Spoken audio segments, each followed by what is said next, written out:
Hey guys, welcome back to Clownfish TV. This is Kneon, not here with Geeky Sparkles. She's sitting this one out. She's still not feeling too great. She should be back later today, hopefully. We're going to talk about Dragon Age the Veilguard and the EA CEO coming to the conclusion that the reason the game failed was because it didn't have enough live service stuff. What? Yeah, he thinks it would have done better as a live service game. This is also the guy, by the way, Andrew Wilson. This is also the guy that was apparently being looked at by Disney to take over for Bob Iger. And he's a complete freaking moron who is tone deaf. I think he'd fit right in with the current Disney regime, right? Anyway, let's talk about this. Before we get into it any further, please subscribe for more pop culture news, views, and rants, guys. Hey, check out the Shadowbinders pins over on Kickstarter, enamel pins.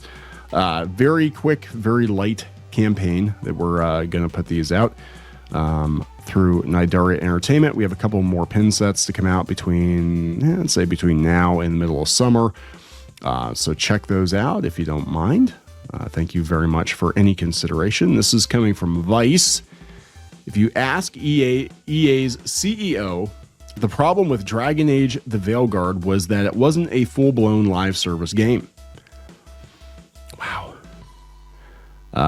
Yeah, as reported by PC Gamer, Wilson spoke about Dragon Age the Veilguard's underperformance during a quarterly financial call. In order to break beyond the core audience, games need to directly connect to the evolving demands of players who increasingly seek shared world features and deeper engagement alongside high quality narratives in this beloved category. What?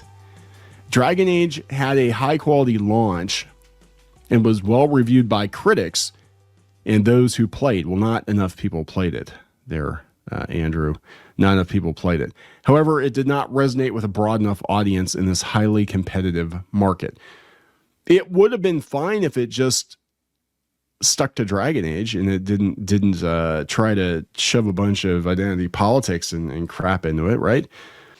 Now they go into some anti-capitalist rant here, but they are correct in the fact that we had a couple other high-profile failures this year, and they were live service games.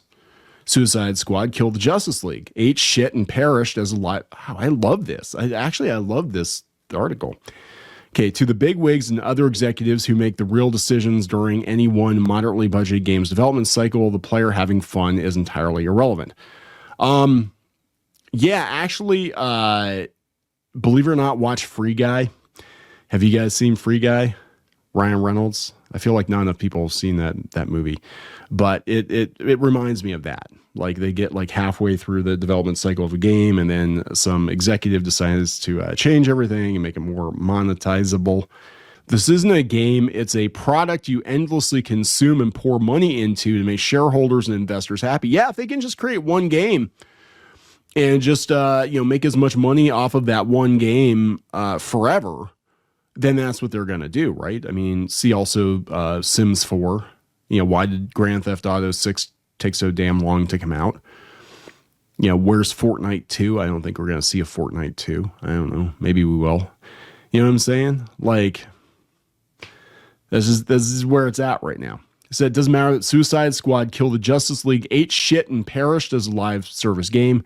Concord was one of the biggest live service disasters in recent memory, leading to devastating layoffs for people who had little creative control over the final cut. Yeah, they had little creative control over the final cut because the game was such dog shit. Apparently, Sony had to bring in another team to finish the game to make it somewhat presentable, which doubled the budget, and it still died in less than 2 weeks.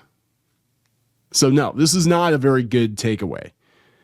Helldivers 2 is an exception rather than a rule of successful live service games. And you want to know what the Airhead team prioritized first? The GD game being fun and players having real value. But sure, Andrew Wilson, a historically single-player RPG series not being a live service sinkhole is what Dragon Age the Veilguard did wrong. The craziest and scariest part, they have the money to keep throwing themselves at the diamond live service wall until something eventually slips through the crack and becomes a hit. The path is laden with financial insecurity for developers as they are marched to the live service gallows, but who cares? A certain tax bracket, they become ants.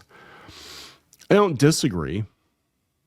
I don't disagree. This is kind of where games are at right now. Games stop being fun when games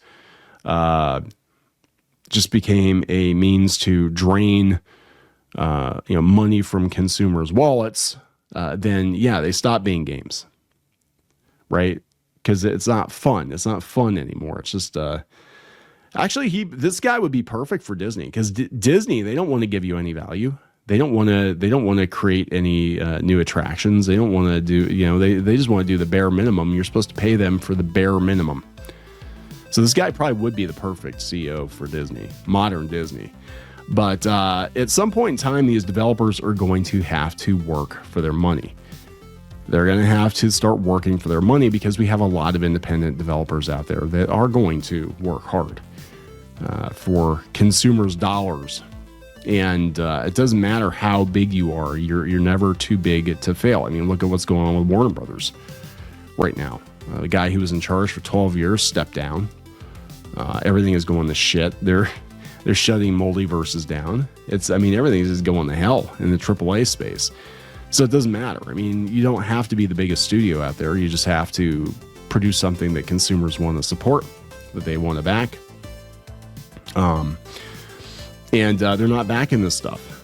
But nobody's asking themselves why.